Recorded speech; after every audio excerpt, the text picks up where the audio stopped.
Olá para você que nos acompanha. Chegou a hora do nosso quadro Publicações. Hoje nós vamos falar sobre a história política de Goiás por meio de uma análise dos jornais de 1920 e 1930.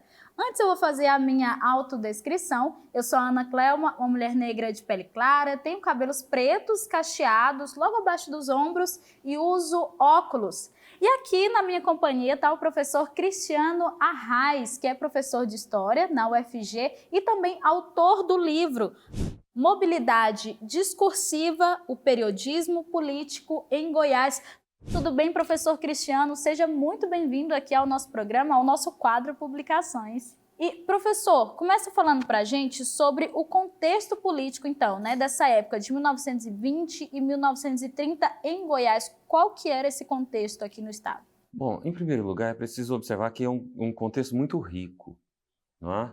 Ao contrário do que normalmente se observa quando se fala de 1920, 1930 em Goiás, em que se opõe uma ideia de que 1930 e a Revolução de 1930 derrotou uma velha oligarquia, uma república velha, e instaurou a modernidade em Goiás.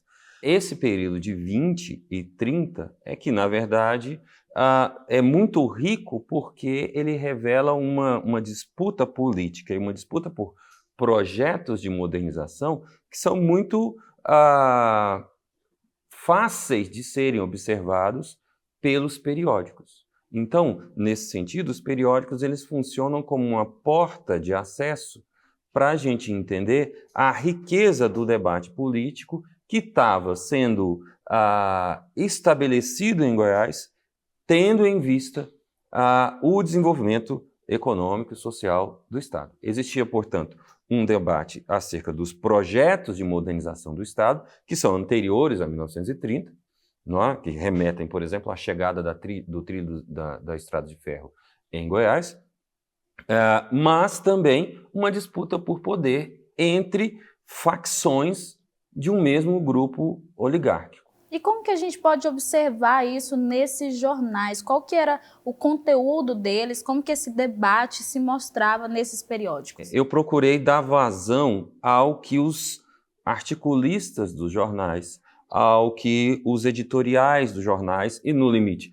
ao que o grupo político que estava associado a um determinado jornal, ao que eles achavam que poderia significar o grupo opositor. Então existia uma relação, os jornais, eu entendo eles como um momento de organização de um grupo político que se afirma em relação ao grupo que se opõe. Isso é uma estratégia, portanto, discursiva que eu tento acompanhar no meio desses jornais. E, para mim, o mais importante não era, na verdade, entender se o jornal estava tratando de uma realidade, ou seja, se um determinado ator político fez isso ou fez aquilo. Isso, para mim, não tinha muita importância. O que tinha importância era o que eles queriam que o seu público acreditasse.